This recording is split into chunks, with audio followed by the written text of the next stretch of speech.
Vocês souberam que o Rios teve um problema, né? Que passou um dia no hospital, né? Não. Ah, não souberam? Ele teve um início de AVC. Ele estava na academia fazendo exercício. Rapaz. E, de repente, sentiu o lado esquerdo dele dormente. Os caras levaram para o hospital. Ele entrou na UTI. Mas não foi nada muito sério, segundo ele. Tá. Ficou na UTI porque não tinha quarto vazio. Por isso é que eu não faço academia, viu, Ciro? Eu também não. Não entendi? Por isso que o Antônio não faz academia. Ah, sim, é perigoso. Nem eu, né? Eu falei com o Rio depois desse incidente. Sim. Aí ele falou: não, estou bem, vou voltar a chatear muito em breve. No dia seguinte ele estava na reunião no colóquio, né? Tá gravando, viu? Ele falou que. Ah, tá gravando? Tá, cuidado aí. Cuidado aí com o que vai dizer. Bom, eu não vou dizer mais nada. Não, eu acho que ele agora está bem. Eu comuniquei com ele, ele disse que está em casa. E parece que tem que fazer mais alguns exames, alguma coisa assim, mas ele está normal agora. Ele está bem, inclusive eu gosto muito dele. Tá gravando, Cid. Ok, vamos começar, né? Vamos lá. Falar aí do Márcio, né? Eu tenho que fazer uma introdução, como sempre, né, Márcio? Vou fazer uma introdução bem curta. Introdução breve, o povo já sabe. Todo mundo já lhe conhece e tal. Então, mas eu procuro fazer a apresentação olhando na vida pregressa aí, procurando na internet, olhando... Aí que está o perigo. Inclusive artigo, né? Para não ser apenas uma coisa burocrática, né? Claro. Então, a primeira surpresa que eu tive, e que foi realmente surpresa, o tempo passa muito rápido. O Márcio é professor do departamento desde novembro de 2011. Isso. Então, são quase 10 anos. Quase 10 anos. 10 anos. Para mim, o Márcio tinha chegado outro dia, né, no departamento. Então, o Márcio fez o bacharelado e o mestrado aqui conosco, na UFPE, né? O doutorado na Universidade do Colorado, em Boulder, e terminou em 2010. Aí voltou para o Brasil, passou algum tempo, muito pouco tempo na USP, quase um ano, no pós-doutorado, e depois fez o concurso e veio para cá, para o Recife. Ele atualmente é o coordenador da licenciatura em Física, e uma coisa interessante é que o Márcio se envolveu aí com a Olimpíada Brasileira de Física, Olimpíada Brasileira das Escolas Públicas, como coordenador aqui no Estado, né? Bom, Márcio concluiu já a orientação de alguns estudantes, tem 2 estudantes de mestrado, 1 de doutorado, 7 de iniciação científica, e atualmente tem um bom grupo de estudantes, né? 2 de mestrado, 1 de doutorado, 2 de iniciação científica. Não sei se os números estão exatamente refletindo a verdade, pode ser que tenha mais do que isso. Porque não tem um IC, tem 3 de mestrado, 2 de doutorado, mas assim, 1 de doutorado tá nos finalmente, é o Lucas, né? Certo. Aí entrou recentemente, semana passada entrou 1. Uhum. Pois é, mas então eu estou dando a ordem de grandeza aí. Bom, o Márcio, ele então fez o doutorado lá no Colorado, em Boulder, e o número de citações que ele tem em relação ao número de artigos é muito interessante, porque o Márcio publicou 21 artigos, mas desses 21 artigos, ele tem no Google mais de 5.600 citações, o que dá, então, uma média bastante boa, né, para cada um desses artigos. E tem o fator H igual a 14 lá no Google. Eu não sei como é que é na Web of Science, porque eu não tenho acesso aqui em casa. Web of Science. Mas o Google é uma coisa bem mais geral do que o Web of Science, portanto, sempre aqui eu tenho usado o Google como referência. Bom, então é isso aí. O Márcio está no departamento, está com o laboratório já instalado, e hoje, então, ele vai falar aí sobre sólidos em fibras ópticas, em lasers, etc. Márcio, por favor, então, assuma aí. Cid, obrigado pela gentil introdução. Eu agradeço a oportunidade aqui, agradeço a todos que vieram, 71 pessoas, isso é um absurdo de gente. Vamos lá. Deixa eu carregar aqui. a minha apresentação. Todo mundo enxergando aí, gente? Começando. Começando. Ok, tá ok agora. Então, veja só. Eu vou falar sobre dinâmica não linear em sólitons dissipativos. Tudo isso ocorre, são sólitons ópticos em um laser de fibra dopada com itérbio, tá certo? Antes de começar a falar, nessa apresentação, vou falar sobre 3 trabalhos no final. No início, eu vou falar sobre coisas mais gerais, que, como colóquio, o intuito de um colóquio é você falar para um público mais geral. Eu gostaria que as pessoas entendessem o que eu estou falando. Então, vou falar de alguns conceitos bem básicos, como polarização, birrefringência, o que é um sóliton, né? E depois eu entro na parte mais específica e no final que eu apresento os resultados, os artigos e tal. Uma outra coisa é fazer agradecimentos. Os trabalhos que eu vou apresentar aqui, as pessoas que carregaram o piano, todo mundo trabalhou, mas quem carregou o piano foram basicamente 3 estudantes, tá? 2 estudantes não estão mais comigo, que é a Cecília, terminou o doutorado, está como pós-doc no grupo do Anderson, a Cecília Veras. O Guilherme Palácios, ele terminou o doutorado com o Marcelo Gomes, se não estou enganado. E o Lucas, que ainda está terminando o doutorado comigo, né? Então, eu vou falar sobre o trabalho dessas 3 pessoas, essas 3 pessoas que carregaram o piano aí. Então, é isso. Então, a primeira coisa é falar o que danado é um sóliton, né? A gente escuta muito falar sobre sóliton. O sóliton tem uma generalidade muito grande, você tem sóliton em várias áreas. Aqui eu vou falar sobre sólitons ópticos. Mas sóliton, ele é um pulso, uma onda solitária, que ao se propagar por um meio não sofre deformação, não sofre alteração na sua forma. Sóliton, nesse contexto, ele está num sistema conservativo, tá certo? Num sistema onde não há dissipação. E está aqui o sóliton se propagando, ele não sofre alteração em sua forma. O que é um sóliton dissipativo é a mesmíssima coisa, com uma pequena diferença, né? Ele não está mais num sistema conservativo. Ele está num sistema onde você tem um equilíbrio entre perdas e ganhos, para compensar, para que a forma dele não se altere durante a propagação. Quando a gente fala de sólitons ópticos, principalmente lasers de modos travados, que eu vou explicar mais na frente o que é, existe um equilíbrio entre automodulação de fase e dispersão de velocidade de grupo para que esse sóliton mantenha a sua forma. Ok? Agora, alguns conceitos básicos para que o público em geral entenda melhor esse colóquio. Tá? Por exemplo, birrefringência é uma coisa que a gente fala comumente. Birrefringência, lembrando que índice de refração, certo? Quando você tem a luz que passa do ar e passa por um prisma ou passa por um meio isotrópico, certo? Você tem um índice de refração. Lembre-se que se a luz se propaga de forma retilínea, ela se aproxima da normal, né?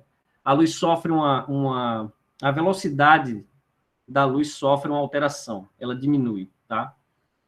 Birrefringência, nada mais é, aqui tem uma foto do livro do Eugene Hertz. Você vê aqui 2 imagens, por quê? Porque esse cristal ele é um meio anisotrópico. O que é que significa isso? Ele tem índices de refração diferentes em direções diferentes, direções ortogonais desse cristal, tá certo? Então, um análogo mecânico da birrefringência seria aqui, ó, uma partícula positiva atrelada a 3 molas. Vejam que as molas têm constantes elásticas diferentes pelo número de espiras, certo? E se você tem uma constante elástica diferente, a velocidade se propaga com velocidade diferente, certo? No caso da birrefringência, você teria 3 índices de refração diferentes, um para cada direção. Então, é uma coisa que importa quando a gente vai falar sobre geração de pulso, geração de sólitons em lasers de fibra, tá certo? Outro conceito fundamental, polarização, certo? Muita gente já sabe o que é, lá de Física 4, lá de Física Experimental 2, mas não vale a pena, vale a pena lembrar, certo? Polarização linear quando você tem a radiação eletromagnética da luz, e para todos os efeitos a gente está interessado no campo elétrico, certo? Apenas no campo elétrico. E esse campo tem uma oscilação, ele tem um plano onde ele oscila, e está aqui, seria esse plano aqui de oscilação, e a polarização seria a direção em que esse campo elétrico oscila, tá certo?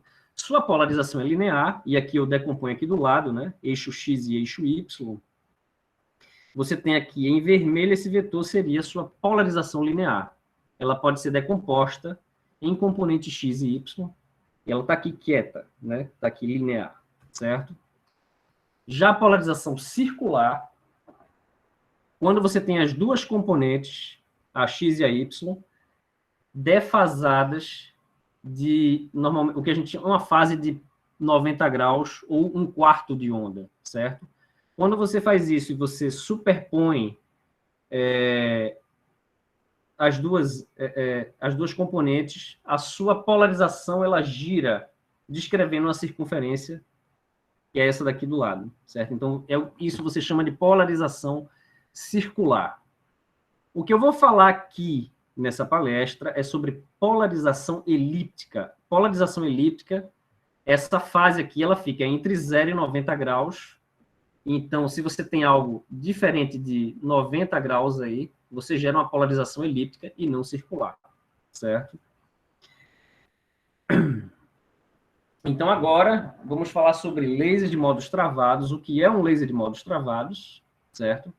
Ele continua sendo um laser, mas o que do nada é um laser? Então, normalmente o que a gente está acostumado a entender como laser são laser CW, laser de onda contínua, e qual é a ponte entre laser CW e laser de módulos travados. De uma maneira bem simplista, um laser CW, um laser de ondas contínuas, se você olhar o perfil do campo elétrico com o tempo, seria mais ou menos isso aqui, uma senoide ou uma cossenoide variando no tempo, tá certo? Não é bem isso, mas para a gente entender o que eu quero falar aqui, isso aqui basta, tá? Quando a gente fala sobre lasers de módulos travados, você continua tendo uma senoide, porém essa senoide, esse campo elétrico oscilante no tempo, ele é limitado por uma envoltória, certo? Que descreve pulsos no tempo. E por ser de módulos travados, significa que ele tem coerência de fase, ou seja, essa crista aqui, se eu souber onde está esta crista aqui, da portadora, eu sei onde está da próxima e do próximo pulso e dos outros pulsos também. Então, ele tem uma coisa chamada coerência de fase, o que torna esses lasers uma arma, uma ferramenta muito interessante para metrologia óptica, por exemplo. Tá? Outro conceito fundamental na palestra de hoje é rotação, o de rotação não linear de polarização, certo? Rotação não linear de polarização, ela pega carona no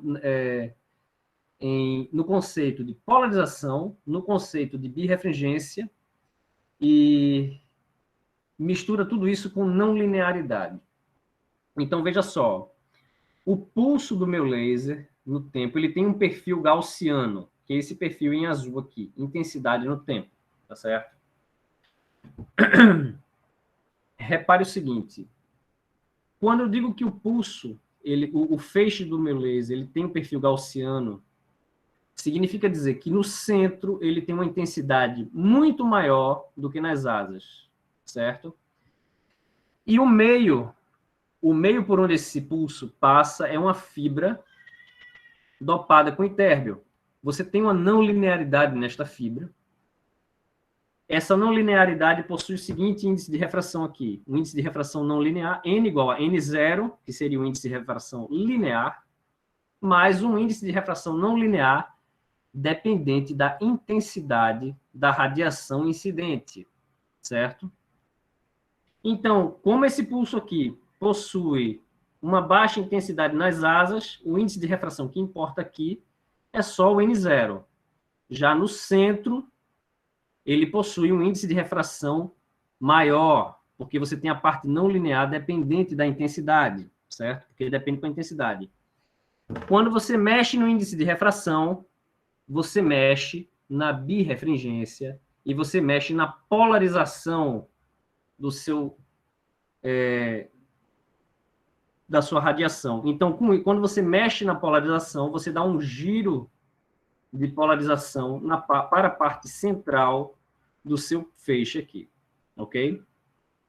Então, isso é o que se chama, é chamado de rotação não linear de polarização, ok? Os efeitos físicos por trás da rotação não linear de polarização em laser de modos travados, você tem automodulação de fase, modulação de fase cruzada e uma birrefringência não controlada, porque, a priori, as fibras utilizadas para esse tipo de meio de ganho são isotrópicas, mas você tem uma birrefringência não controlada que efetivamente funciona quando você tem o laser pulsando. Tá? Aí, vamos lá. Chegamos aqui ao laser, certo? Isso aqui é o laser propriamente dito, eu tirei uma foto de cima. Quem não está acostumado, olha, não entende absolutamente nada, a gente vem com a figura simplificada, certo? Eu tenho um laser de diodo aqui, LED. Esse laser de diodo bombeia a cavidade do meu laser, que é essa daqui, certo? E aí gera um pulso na parte não linear, no meio de ganho aqui, a fibra. Quando eu tenho meio de ganho aqui, fibra dopada com itérbio aqui. E esse pulso descreve uma volta completa na cavidade. E cada vez que ele passa pelo polarizador, pelo PBS, o PBS aqui ele faz um papel de acoplador de saída. Então, você tem um pulso saindo cada vez que o pulso dá uma volta aqui. Ok? Para o desenho desses lasers, é importante você saber o quanto de fibra você vai pôr, qual é a dopagem da sua fibra, e você precisa compensar a fibra, ela adiciona uma dispersão positiva no seu laser, ele vai alargar, uma dispersão positiva no seu pulso significa que quando o seu pulso passar pela fibra, ele vai sofrer um alargamento, tá certo? E você deve compensar esse alargamento com esse par de grades, tá certo? Tem diversos desenhos de laser de fibra na literatura aí, esse é o que a gente usa, tá? E todos os experimentos que eu vou falar aqui são com a cavidade desse tipo aqui. Características básicas desse laser, né? Então, todo laser de modos travados de família, né? Cavalcante aí, Campos, né? Tal, tem que ter uma caracterização básica aqui, né? Ele tem que ter uma taxa de repetição. No nosso caso, ele tem em torno de 130 MHz, certo? Outra coisa, todo laser pulsado, todo laser de modos travados, você tem que saber a largura temporal. Você faz um experimento de autocorrelação, e no nosso caso a gente tem uma largura temporal de aproximadamente 140 femtosegundos. Saber qual é o espectro dele, ele tem um espectro mais largo, isso é uma coisa característica de lasers de modos travados, certo? Eles têm espectros mais largos, diferentes de laser CW. O laser CW ele tem uma certa largura, mas comparado com o laser de modos travados, é praticamente um laser monocromático, né?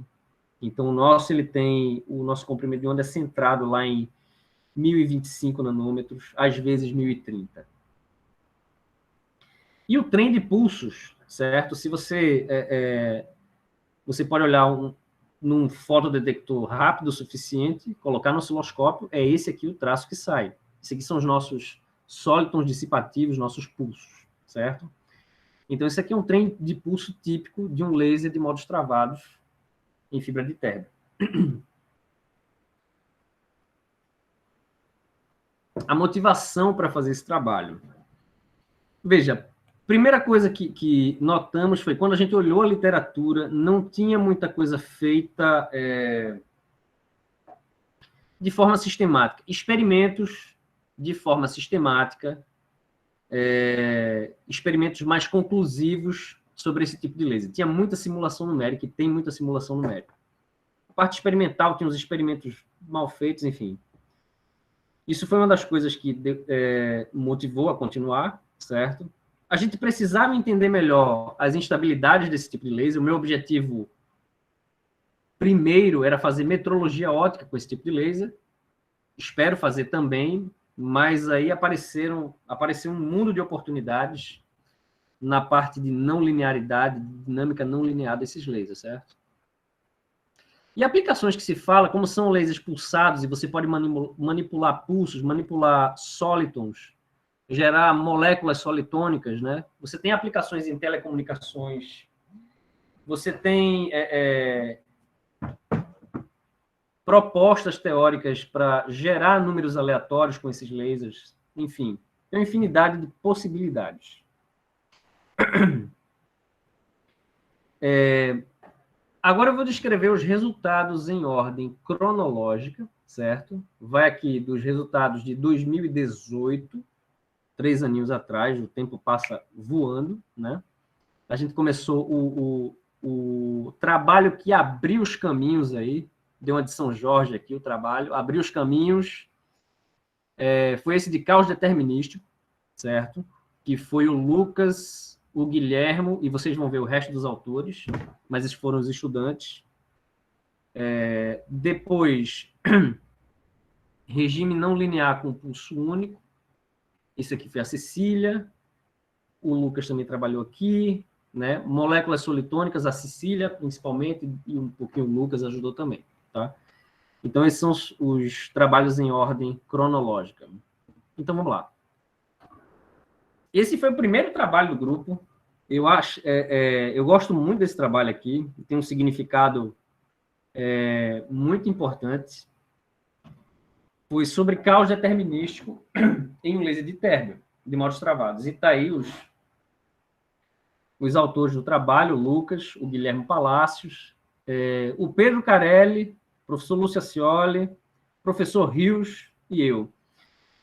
O Pedro e o Rios entraram aqui. O Lúcio é um parceiro natural aí, pessoa que mais entende no Brasil sobre laser de modos travados, aí, uma pessoa que sabe muita física.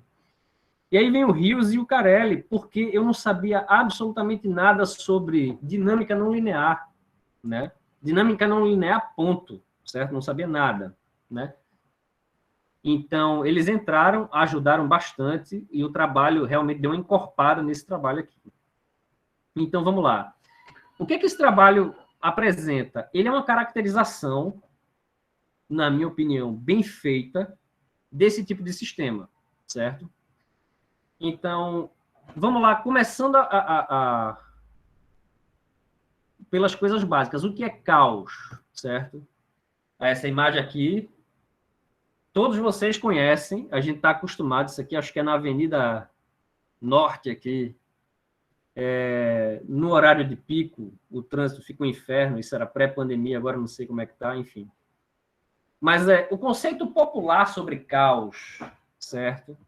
Isso aí eu peguei do dicionário, é um estado de completa confusão ou desordem, total falta de organização ou ordem. Isso é o conceito popular, certo? O conceito mais acadêmico, para quem estuda dinâmica não linear, não é esse. O caos ele tem uma certa falta de previsibilidade, mas ele tem uma certa ordem. Então, isso aqui é um conceito mais para quem estuda dinâmica não linear, certo? Se um sistema é caótico e esse sistema evolui no tempo, o sistema atual ele tem correlação com o sistema prévio. Ele tem uma correlação, certo? Agora, se um sistema é aleatório e está evoluindo no tempo, o sistema atual não tem correlação com o sistema prévio. Essa é a diferença. Então, o conceito popular de caos se adequa mais a um sistema aleatório. O caos ele tem uma não previsibilidade, mas ele tem correlação. Ele tem uma correlação. O sistema atual tem uma correlação com o sistema prévio. E daí a gente vem, para que um sistema dinâmico possa apresentar caos, os requisitos são, ele precisa ter não linearidade, primeiro, ele precisa ser extremamente sensível às condições iniciais, qualquer mudança na condição inicial, você tem um output completamente diferente, certo? E, como consequência dessas duas coisas, a relação entre causa e efeito, ela continua existindo, claro, mas ela deixa de ser proporcional. Tá certo? Então, essas são as condições para um sistema apresentar caos. E aí, como é que isso se mostrou no nosso laser? Tá certo? Isso aqui é um gráfico da frequência de repetição, certo? Só que aqui eu faço o seguinte, a gente tirou vários gráficos desse para diferentes correntes de bombeamento. A gente tirava um gráfico para uma corrente, variava um pouquinho, tirava outro, e variava, e aumentando a potência de bombeio injetada no laser. E olhava o comportamento, certo? Então, aqui é uma compilação de vários gráficos. Então, no início você tem o laser está funcionando em modos travados, normal. Depois ele apresenta período 2, depois período 4, depois caos, depois período 3. Claro que essa figura, você olhando de fora, você não vai entender nada. Então, como é que a gente poderia caracterizar isso de uma maneira mais robusta? Tá aqui o nosso sistema experimental.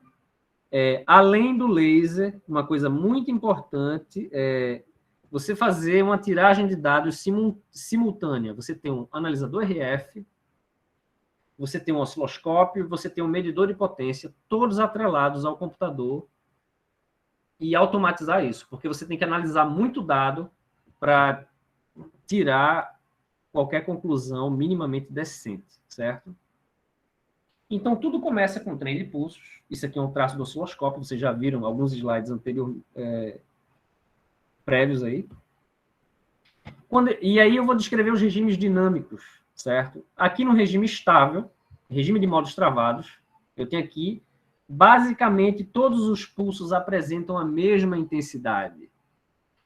Esse gráfico do lado aqui é o que eu chamo de mapa de retorno. O pico de um é mapeado no pico do anterior. Esse mapeado no anterior. E aqui eu vejo só um pontinho aqui, uma regiãozinha. Isso significa que todo mundo tem a mesma intensidade. Tá certo? Aí eu vou aumentando a energia, a potência de bombeamento. Vou varrendo essa potência de bombeamento. Aí eu consigo enxergar período 2. O que significa isso? Eu tenho um trem de pulsos com duas intensidades bem definidas. E meu mapa de retorno corresponde. Ele dá 2 pontos agora. Certo? Período 4. 4 pontos. Caos. Veja que o caos, você não consegue prever qual vai ser a intensidade do próximo pulso. Mas ele tem uma correlação porque ele só fica nessa região aqui. Ele não está totalmente espalhado no meu espaço de fase. Tá certo? No meu mapa de retorno aqui. E essa área aqui, ela tem uma função que a gente mapeou também, certo? E aqui, período 3, eu tenho 3 intensidades distintas aqui, tenho 3 pontinhos. Ficou uma coisa bem bonitinha, uma caracterização bem robusta desse sistema, né? E aqui, tem alguns mapas em dinâmica não linear que são bem básicos. O mais básico, acho que é o mapa de retorno. A gente insistiu para colocar um mapa de retorno aqui, mas ele não foi nem a pau. Então, acho que o Lucas, na época, achou esse mapa aqui, mapa de Rossler. A gente foi, e foi o único mapa que a gente conseguiu fazer um ajuste aqui, certo? E esse gráfico aqui dentro da figura, a gente conseguiu produzir esse gráfico a partir dessa função com os parâmetros ajustados aqui, certo?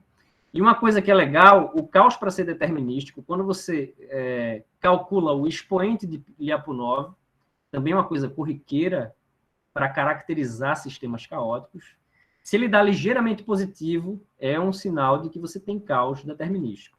Então, outra coisa que também ficou muito legal nesse trabalho aqui. Uma coisa que é super popular nesse tipo de estudo de dinâmica não linear, são diagramas de bifurcação, certo? Onde você olha as amplitudes versus o parâmetro de controle. No caso, o nosso parâmetro de controle é a corrente do laser de bombeio. Em outras palavras, é a potência do laser de bombeio que a gente foi varrendo. A gente foi aumentando para obter diferentes regimes dinâmicos. Então, veja, aqui, como é um diagrama em 2 dimensões, você vê aqui, ó, estável, só tem uma intensidade, 2 intensidades aqui agora. Aqui no período 4, você só vê 3, mas vocês vão ver 4 já já. Aqui no caos, tudo difuso. E aqui, onde você tem período 3, você só vê 2 intensidades. Mas é porque você está falando de 2 dimensões. Se a gente for para 3 dimensões, aí tem um videozinho aqui, aí fica claro.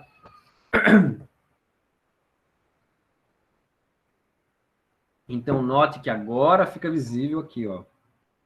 Período 1, período 2, período 4, você vê 4 braços aqui, caos e período 3, certo?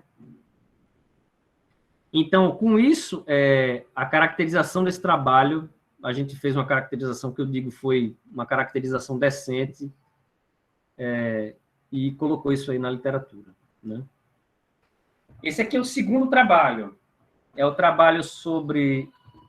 A gente mediu a transmissão não linear interna nesse laser de término para um regime dinâmico, não apresenta caos, mas período 1, período 2 e período 4, certo? E essa curva de transmissão interna, ela apresenta também características onde você consegue distinguir quando o laser está em período 1, período 2 e período 4. Você consegue distinguir diferentes regimes dinâmicos nessa curva. Tá? Então, está aqui, novamente, o mesmo laser. E aí você me pergunta, o que é transmissão linear interna? É muito simples. Eu botei a cavidade do laser aqui para vocês observarem. Aqui eu tenho um cubo polarizador que age como um acoplador de saída para esse tipo de laser, tá certo? E esse cubo polarizador aqui, do lado direito, é o mesmo desse aqui. Só que aqui é o seguinte. Eu tenho a potência total da minha cavidade, que aqui é injetada aqui em verde. Tem a potência que eu vou chamar de extracavidade, é a potência que sai da cavidade do laser. E tem a potência que continua, cadê a minha setinha aqui? Essa em preto aqui, a potência intracavidade, a potência que continua circulando dentro do laser, tá certo? E a curva de transmissão não linear interna nada mais é do que a razão entre a potência intracavidade dividida pela potência total, tá certo? A gente fez uma medição disso, e é isso que eu vou mostrar nos próximos slides. Então, está aqui o experimento, não vou entrar em detalhes aqui, mas assim, você tem que monitorar muito mais coisas simultaneamente, certo? Potência, trem de pulsos, espectro RF e espectro óptico, dentro e fora da cavidade. Fora da cavidade, a gente pegou as outras ordens de reflexão das grades de difração, certo? Para poder comparar potência dentro e potência fora. Fizemos uma calibração, né? Quando essa potência, o que é que essa potência aqui dentro deve ser, levando em consideração as perdas das grades. Então, fizemos uma calibração para poder ter um número correto. Tá? Mas isso aqui é mais ou menos o experimento. Então, está aqui o meu trem de pulso dentro da cavidade, intracavity aqui, e fora da cavidade, extracavity, né, para os diferentes regimes dinâmicos aqui. Na primeira lado aqui, a letra A e a letra E, quando você tem o regime dinâmico estável. Letra B e F, quando você tem período 2, veja que você tem 2 intensidades aqui distintas. E a letra C e letra G, quando você tem período 4, você tem 4 intensidades distintas aqui. Tá? E está aqui o nosso diagrama de bifurcação, né? Ele claramente mostra aqui, ó, período 1, período 2 e período 4.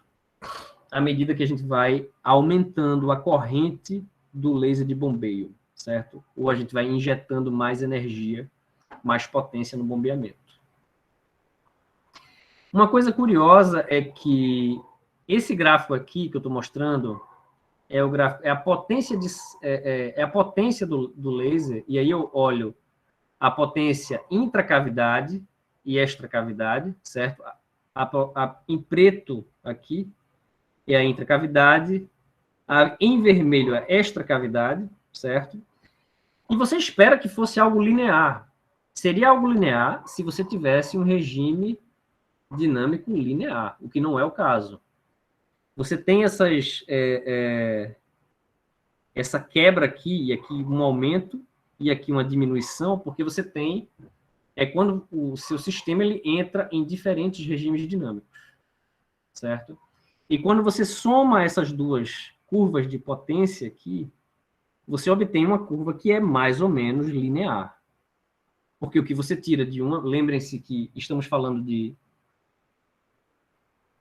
o polarizador. Você tem um polarizador que faz o papel de um acoplador de saída, e o polarizador, a gente sabe que ele divide a sua polarização prévia em duas polarizações lineares, uma perpendicular à outra, tá? Então, uma coisa tem que compensar a outra, o que você espera que eu faça. Tá? E aí a gente, com isso, consegue levantar a curva de transmissão linear, essa daqui, certo? E veja que ela tem... descreve 3 regimes dinâmicos diferentes, né? O primeiro aqui, que você quase não percebe, mas tem uma quebra daqui para cá, certo? De período 1 para período 2. E a quebra de período 2 para período 4 é mais evidente porque você tem mais potência na sua cavidade, os seus pulsos, seus sólitons têm mais potência. Então fica mais evidente. Como essa quebra ela não era muito evidente, o que a gente fez foi tirar a derivada dessa curva aqui com respeito à potência, e está aqui a derivada, e a derivada mostra uma quebra claramente, o que caracteriza uma alternativa para você monitorar as bifurcações do seu sistema, além de saber quando é que você tem um regime de alimentação de feedback que se chama positivo e regime de feedback negativo. O que é o regime de feedback positivo? É quando a sua transmissão aumenta à medida que a sua potência total aumenta. Quando o regime de feedback negativo é quando a sua potência total aumenta e a sua transmissão diminui, tá certo? Então, isso foi mais uma coisa que a gente colocou aí, a gente caracterizou bem, e isso foi esse trabalho. Ok? Vou beber uma água aqui. E aí veio esse outro trabalho, que eu achei bem bacana também. Nesse trabalho, a gente monitora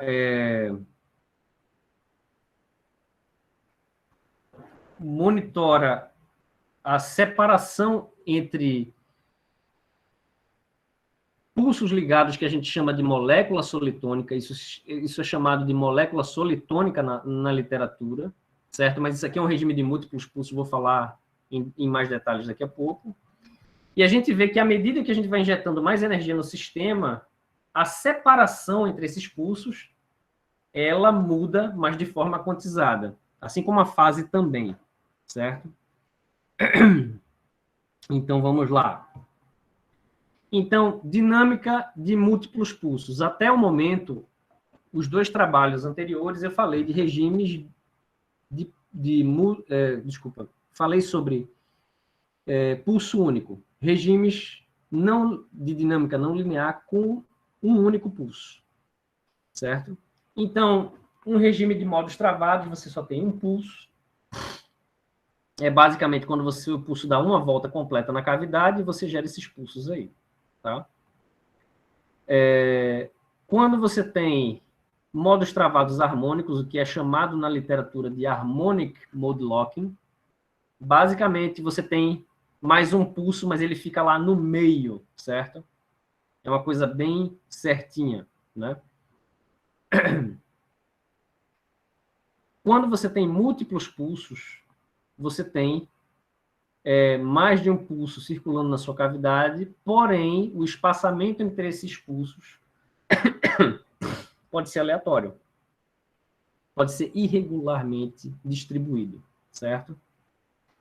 E o nosso regime que a gente viu nesse trabalho e caracterizou, né, foi esse par de pulsos ligados, ou moléculas solitônicas, certo? São pulsos que se propagam, eles têm um espaçamento fixo entre eles, tá? E eles se propagam juntamente, estão muito próximos, né? É o que a gente chama de pulsos ligados, tá bom? Então, esse último regime, é o que a gente analisa nesse trabalho. Então, essas altas intensidades no bombeamento, elas podem originar novos pulsos, certo? Como o meio de ganho, a fibra dopada com itérbio, o itérbio, ele tem um ganho absurdo. Ele tem um ganho tão absurdo que ele é um laser, ele é o laser preferido para fazer amplificação de laser, certo? Amplificadores de laser. Muitos amplificadores que são usados para transmitir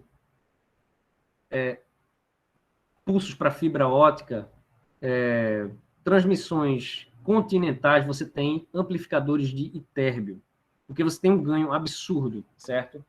Isso tem a ver com a estrutura atômica do itérbio, né? Ele é um sistema de 4 níveis, mas ele é quase como se fosse um sistema de 2 níveis, né?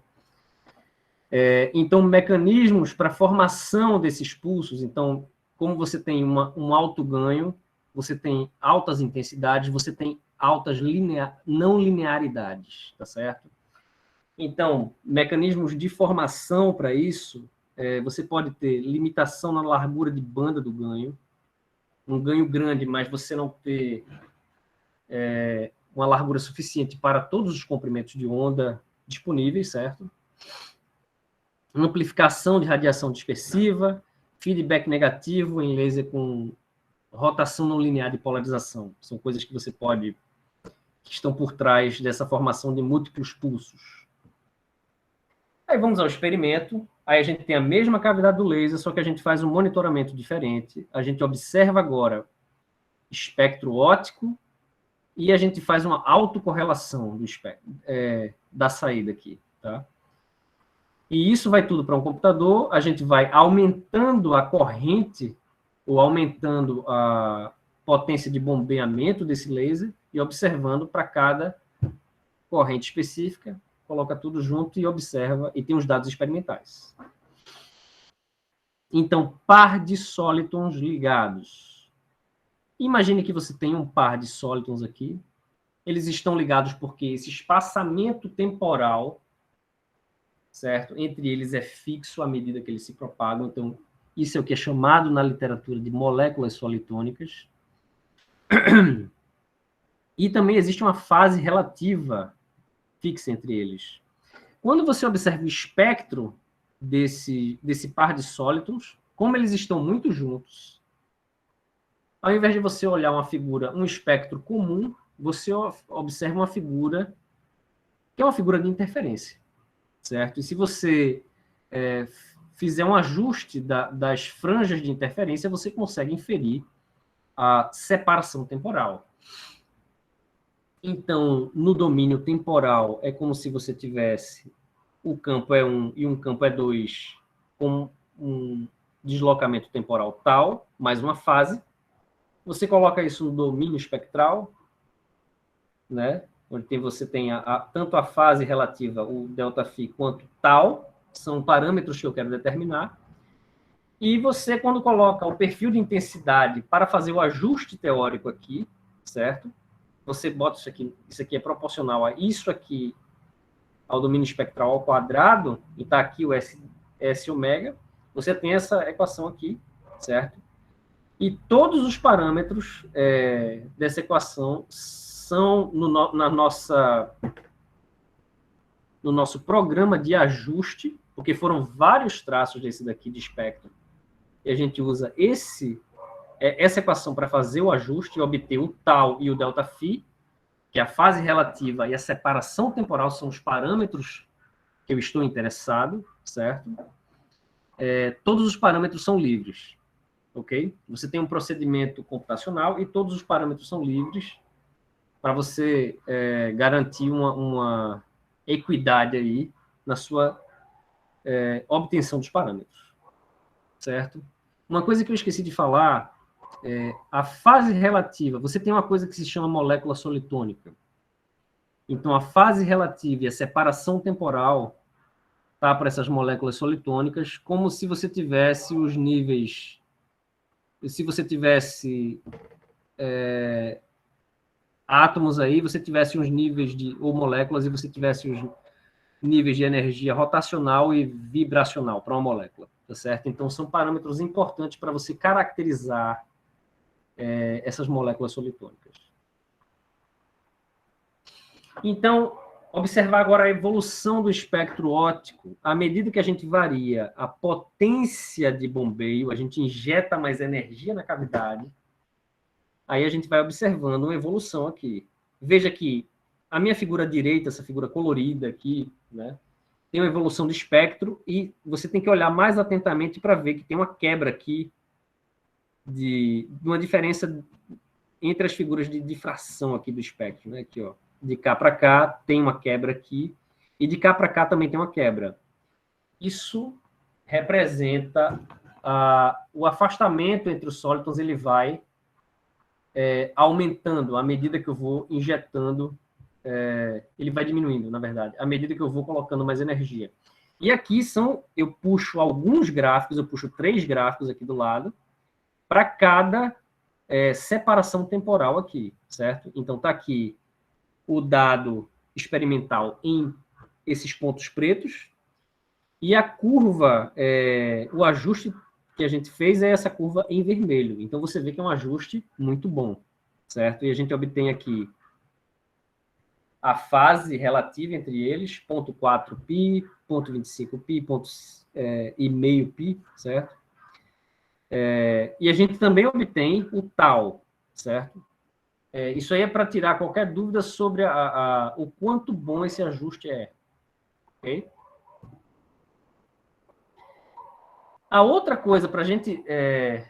uma outra medida para você ter certeza que o tau que você está medindo está tirando daquele ajuste lá do espectro, você se certificar que a separação temporal, o tau, é verdadeiro e ele tem que bater com outras medidas que você esteja fazendo, a gente faz uma autocorrelação. O que é uma autocorrelação? A autocorrelação nada mais você tem um interferômetro de Michelson, certo? E você tem um laser pulsado aqui. Você vai fazer com que esse laser, esse pulso venha, você tem aqui o interferômetro de Michelson, você divide e faz com que esse pulso tenha um batimento com ele mesmo, certo? E você observa a saída desse interferômetro de forma que você varia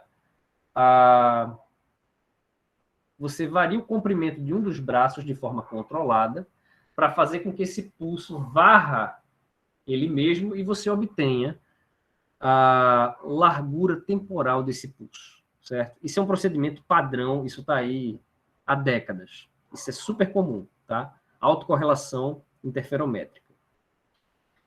Então, veja, nessa autocorrelação, um traço como esse aqui, se você tem apenas um pulso, um sólido, você tem essa autocorrelação, esse aqui é um traço típico. Se você tem 2 pulsos, você tem esse tipo de traço aqui, certo? O pico central é quando os 2 estão superpostos, aí você tem a superposição de um com o último e do primeiro com o segundo, são esses menores aqui. Tá?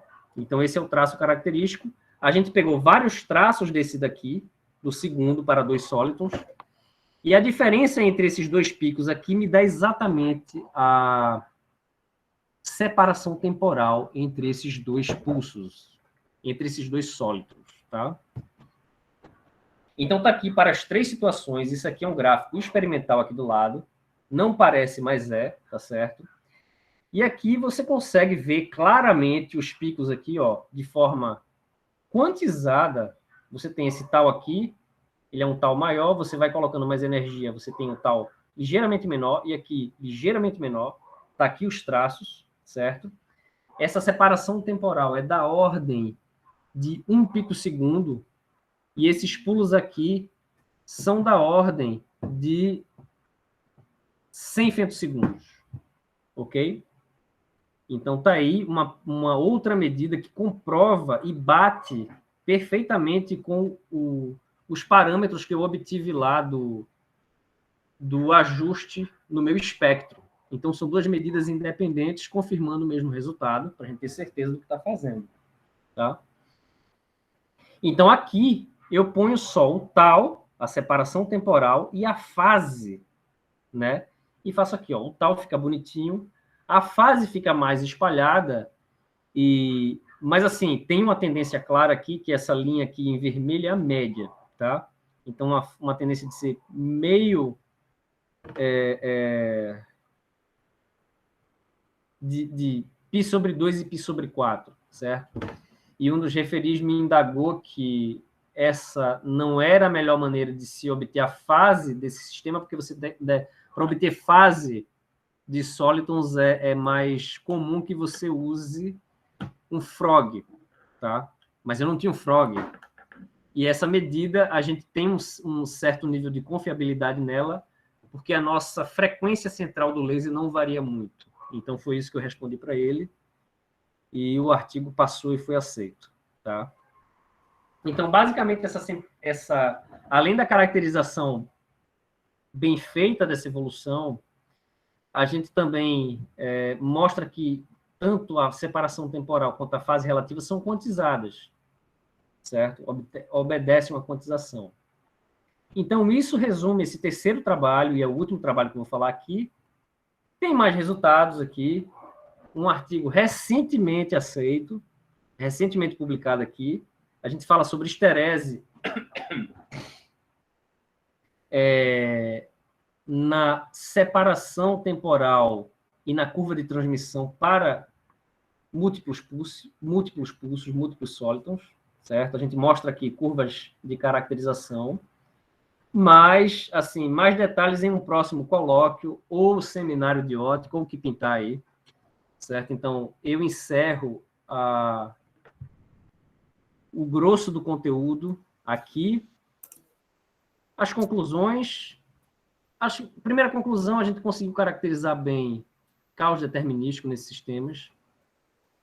Segunda, a gente conseguiu caracterizar transmissão não linear, revela características sobre a dinâmica, né, do laser. As separações, tanto a separação temporal quanto a fase, elas apresentam caráter discreto, né? E é isso. Aqui os agradecimentos. Eu não tenho foto de grupo, certo? Tem essas fotos aí únicas. A Cecília já não é mais do nosso grupo, infelizmente, mas era a foto que eu tinha aqui. Tem o do Lucas, que está terminando. Aqui são os estudantes que estão no grupo nesse momento, certo? O Lucas, o Naldson, Hugo, Wesley, Nicolas e Leandro. Está aqui. Essa foto eu gosto de mostrar, porque tem uma evolução aí também, né, do laboratório. E aqui os agradecimentos aos estudantes, colaboradores internos, colaborador externo, suporte da oficina mecânica e eletrônica e as agências de financiamento. E com isso eu encerro o colóquio. Obrigado. Ok, Márcio. Muito obrigado, então. Vamos abrir o microfone para agradecer ao Márcio. Eu consegui.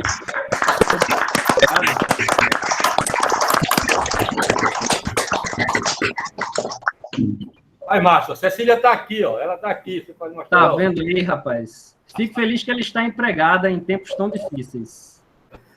Mas está aberto a perguntas aí, a palestra. Tá. Alguém tem alguma pergunta? Eu tenho uma pergunta aí, Márcio. Márcio, o fato de você conseguir, por exemplo, nesse último trabalho que você falou de que você tem o soliton, né, a molécula, né, o pazinho ali,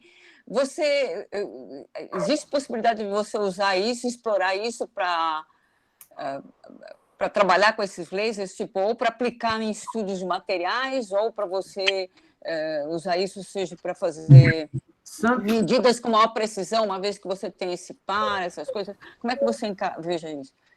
Sandra, eu acredito que sim. Veja, quando a gente observou caos, isso é uma ideia que eu nunca consegui.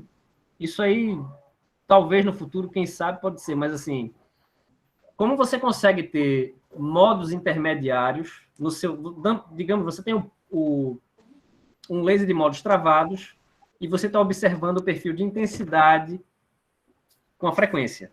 Então, você tem um pente de frequência lá. Se você consegue modos intermediários e você consegue travar um laser desses quando ele está num regime não linear, eu acho que é uma coisa muito interessante, inclusive para você fazer uma caracterização básica desse pente de frequência que não funciona no regime estável, ele funciona num regime dinâmico não linear. Mas aí você tem que travar o pente, tem que travar a frequência de repetição, a frequência de offset, caracterizar esse modo que é a priori não linear, que está ali no meio, certo? E isso possibilita você varrer, fazer diferentes tipos de varreduras. Uma outra coisa que eu pensei é que no regime de múltiplos pulsos, como é que isso interage com uma nuvem atômica? Qual é a resultante disso? Como é que isso interage com o coloide? Né? Eu não sei. Mas são coisas para se pensar. Sandra, mais alguma pergunta, Sandra? Não, por enquanto eu vou pensar agora. Cid, eu tenho uma pergunta. Então, mais alguma pergunta? O Anderson, né? Márcio, Diga aí, Anderson. Você começou a falar de nuvem atômica, no colóide, etc. Isso. Teria na sua cabeça assim, um análogo espacial disso, um análogo do sólido espacial, que aquele ia... E aí você... eu tinha pensado numa coisa que até perguntei a Cecília, mas não é o caso. Mas como é que seria um análogo espacial disso? Ou seja, se você tiver um sólido espacial, como o Cid tem feito aí recentemente, o que você iria olhar? Mas você fala o quê? Você fala aí não estaria numa cavidade. Você fala alguma coisa do gênero, alguma onda de matéria que se preserva a forma? Alguma coisa assim. Você pode ter um sólido espacial, só que não estaria numa cavidade. Você tem um fenômeno caótico que tem a ver com a cavidade, etc. Mas você pode ter efeitos similares em uma dimensão, sem ser caótico, né? Ou não? Acho que sim. Veja, se você tem um laser de modos travados, a priori, você tem sólidos ali. Não, certo, mas eu estou pensando no regime espacial. Estou pensando em feixe propagando um colóide, como o Cid faz. Prata no CS2, e você mantém um sólido espacial, só que ele não está em nenhuma cavidade, mas você pode... Veja, isso é uma coisa interessante. Eu não sei se, por exemplo, se você tem um colóide de prata, por exemplo, você tem plasmons ali. Isso. Se você consegue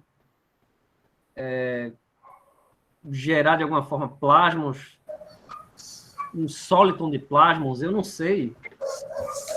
Será que é possível? Eu não sei. Excitando com... Ele vai comentar aí, mas a minha pergunta é procurando uma analogia temporal espacial. Rapaz... Mas é para pensar mesmo. Para pensar. Anderson, eu posso fazer um comentário, Márcio? Faça à vontade, Lúcio. Márcio, Anderson, veja, esse sólido aí é um sólido dissipativo, tá certo? Eu não sei, ou seja, ele tem ganho grande para burro e tem perda grande para burro. Então, e eu acho que o ganho e perda aqui são importantes para manter o estado ligado. Tudo isso você pode fazer no espacial. Eu posso fazer a mesma coisa, eu posso fazer um sólido espacial no colóide com nanopartículas de Erbil, que dá o ganho, pode ter a perda, no caso seria a difração. Então, eu farejo analogias, entendeu? É possível que sim, mas vocês têm que lembrar que a coisa aqui se você pensar, por exemplo, na perda, tá certo? É uma perda que ela é periódica, ela faz tum, tum, tum, tum. Ele está repetindo a perda várias vezes, pelo fato de ser na cavidade. Então, o fato de ser na cavidade pode ser que seja limitante para fazer essa analogia. Pode ser, é só a minha impressão. Ok. Tem uma saída para isso, que é fazer isso no Random Fiber Laser com Erbil, onde ele é pulsado, porque tem um SOA pulsando. Depois a gente fala, tem um jeito. A perda você sempre vai ter. É você arrumar uma forma de colocar energia no seu sistema para equilibrar essa perda. O Márcio, tem mais uma mão levantada aí. O Tabosa está com a mão levantada há muito tempo. Lá, Tabosa. Sim. Olá, Márcio. Muito interessante aí os resultados. Eu fiquei com uma dúvida que talvez até você tenha explicado, mas eu acho que eu não sei se eu percebi. O bombeamento do laser de modos travados é feito com um laser CW, não é isso? É um laser CW de diodo. É um diodo no encapsulamento borboleta, que eles chamam. Mas é um diodo. É um diodo. Acoplado numa fibra. Então, qual é mesmo o mecanismo que leva ao travamento dos modos? O mecanismo, veja... Por que os modos são travados? Os modos são travados porque você tem... Num laser de titânio e safira, você tem o efeito de lente Kerr. Que você também tem um índice de refração não linear que varia com a intensidade, certo? No nosso caso, temos o efeito de rotação não linear da polarização, que ele gira a polarização e isso emula um absorvedor saturável. Deixa eu voltar à apresentação aqui, porque eu vou... Então, isso acontece na própria fibra? Acontece na fibra, certo? Aqui, ó, absorvedor saturável é quando você tem aqui... Todo laser você tem um laser porque você tem o seu ganho é ligeiramente maior do que a sua perda. Não estou dizendo isso para você, Tabosa, mas para as outras pessoas. E aqui, no absorvedor saturável, quando o pulso passa pelo meio de ganho, você tem... As perdas são maiores do que o ganho a maior parte do tempo, mas quando o pulso passa pelo meio de ganho, essa perda fica ligeiramente abaixo do ganho. Então, aí você tem um pulso. É exatamente quando você tem o giro de polarização. Ok. Lembrando que o laser... Vou voltar para a cavidade do laser, né? Aqui. Cadê esse danado? Aqui. Né? O acoplador de saída é um PBS, é um polarizador. Ele seleciona a polarização que sai e a polarização que fica. Né? Então, esse giro de polarização faz com que você tenha pulso saindo da cavidade à medida que gira. Cada vez que o pulso passa pelo meio de ganho, tem um giro dessa polarização. Você modula as perdas. Né? Exatamente. É exatamente isso. É a modulação das perdas. Você explicou isso no seminário? Não? Eu passei... Você mencionou isso aí durante o seminário? Não exatamente assim. Mencionei um passado. Foi na hora que você cochilou, Tabosa. Não, mencionei assim. Ok, Márcio, obrigado. Por nada, Tabosa, obrigado. Ok, mais alguma pergunta? Márcio, eu tenho uma pergunta. Diga, professor. Cid, quando vem com pergunta, eu só lembro dele na minha banca de mestrado. Eu fico com medo aí, rapaz. Não, mas é que eu quero fazer pergunta de coisa bem simples, bem básica, né? Para ajudar a entender. Por exemplo, você diz que para todo regime de excitação, para qualquer potência de excitação da fibra de térmio, você tem sólitons formados. O sóliton você tem não linearidade, você tem dispersão, tem perdas. Isso. Então, mesmo variando a potência, você continua tendo sólitons. Sim. É isso? Então, qual é essa faixa de potência que normalmente você espera? De quanto a quanto você espera num laser como esse? Veja, eu falo da potência de bombeio. Sim. Certo? Então, deve ser em torno Inclusive, eu acho que eu tenho aqui nos gráficos aqui, para não te dar uma resposta mais... Deixa eu completar a pergunta, então. Completo. Eu vou só procurar. Por exemplo, se você tem sólido dissipativo, na verdade, só existe sólido dissipativo na natureza, né? O sólido não dissipativo é matemático apenas. Isso. É equação de Schrödinger não linear só. Então, quando você varia a potência de bombeamento, você está variando tudo. Está variando a não linearidade, está variando as perdas, está variando o ganho. Né? E aí você está me dizendo o seguinte, para uma larga faixa de potência, você continua tendo sólidos.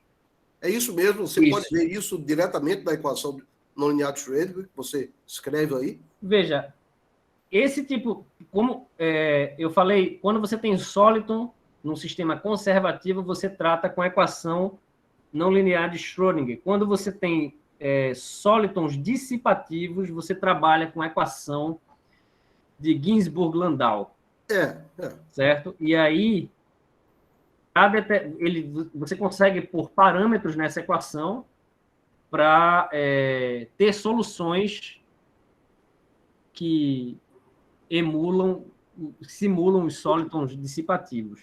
Sim. Aqui, ó, a faixa, Cid, para eu te dar um número mais exato, a faixa de potência aqui é em torno dessa aqui, ó, 350, 320 miliwatts até 450 miliwatts. Isso no bombeio. No bombeio, tá certo? E se você fosse... você deve ter feito a caracterização, então, desses sólidos, né? Desses pulsos que são sólidos mesmo. Eles mantêm forma, mantêm tempo de duração, etc. Ou isso já está muito bem estabelecido na literatura? Isso está bem estabelecido já. Eu acho que... Só uma pergunta complementar. Esse regime que você varia aí, sempre tem sólido, por exemplo, quantas vezes acima do threshold do laser? Quantas vezes? Primeiro que ele tem que estar em regime de modos travados. Certo. Já está laserando. Ele já está... ele está ali acima dos... você começa, ele começou... Saiu do threshold, foi para modos travados, você já começa a medir.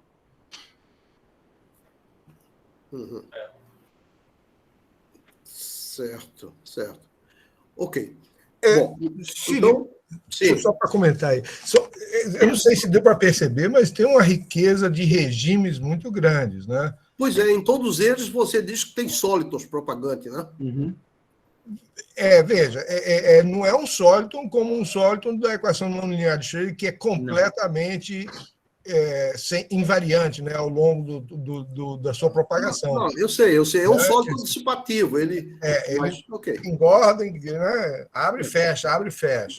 Mas tem vários regimes diferentes aí, né? Então tem regime em que ele ora fica alto e baixo, né? Quer dizer, ele está dobrando o período. Né? E esse regime agora, o último que o Márcio apresentou, é um regime à parte, né? É um regime agora que você... Mas não deu os detalhes, mas tem que você ajeitar, achar esse regime. Exatamente. Então, esse regime é um regime que a gente achou e trabalhou em cima dele. Né? Mas a pessoa que mais pode falar sobre isso é a Cecília. Exatamente. A Cecília que pode falar os detalhes todos aí dessa situação. Né? Tá bom. Esse regime que você está falando é o regime da molécula solitônica, é o último, né, Marcos? O último. Como é que, fisicamente, em palavras, como é que se forma essa molécula solitônica? Veja, você tem... Primeiro, você tem tentativa e erro de ajustar a polarização dentro da sua cavidade para você acessar certos regimes. A maioria das pessoas utiliza lasers de térbio pulsado para fazer metrologia. Eles querem ele com modos travados e ponto, não quer não linearidade nenhuma. O que a gente faz? Você mexe nessa polarização até você encontrar... você experimentalmente vê que ele sai de período 1 para período 2, por exemplo, ou que você tem um regime de múltiplos pulsos, certo? Fisicamente falando, é você colocar energia suficiente dentro da sua cavidade, de forma que quando você tem muita energia, o seu pulso já cresceu tanto que ele não e a largura de banda do seu ganho é tão limitada que ele não tem mais como crescer, e você tem que ter um outro pulso para poder compensar isso, certo? Agora, a pergunta de $1 milhão é a seguinte, o que exatamente, assim, você tem a tentativa e erro, né? Tem um procedimento, mas tem tentativa e erro para acessar esses regimes. O que exatamente em cada parâmetro desse você tem que fazer para acessar regime A, B ou C? Tem tentativa e erro, muita tentativa e erro aí, a Cecília pode dizer, certo? Um dos experimentos que eu pensei em fazer na época e não fiz ainda, não fizemos ainda, em vez de varrer o bombeio, varrer a dispersão dentro da cavidade de forma controlada. É mais difícil porque você compromete todo o alinhamento. Mas aí eu acho que a dispersão ela poderia revelar outras coisas, certo? Mas isso A minha pergunta não é bem de outras coisas. Esse caso aí da molécula solitônica, esses dois pulsos pertinho um do outro. Você tem um certo tempo de separação entre eles. O que fisicamente origina isso aí?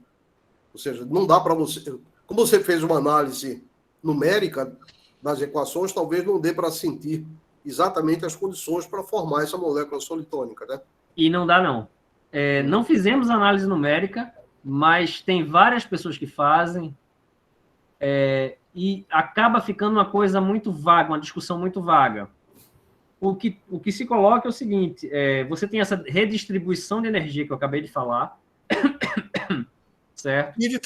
Eu acho que o Cid está querendo ouvir exatamente essa questão da redistribuição de energia. Esse é o ponto mais que eu diria que responde a sua pergunta, Cid, isso que o Márcio falou.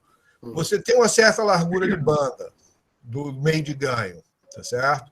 E você está introduzindo muita automodulação de fase, porque o pulso da intensidade está aumentando, você está aumentando o bombeamento. Certo. A um determinado momento, a largura da automodulação de fase, a largura do pulso pela automodulação de fase fica tão grande que não cabe dentro da curva de ganho. Aí o que ele faz? Ele separa em dois. A largura de ganho é um fator importante. A curva de transmissão não linear também é um ponto importante. Como é que ele gira a polarização? Isso. Certo? Esse é um ponto importante também. Mas essas coisas são discutidas na literatura e mesmo as simulações mais robustas não conseguem dar uma resposta precisa para essa sua pergunta.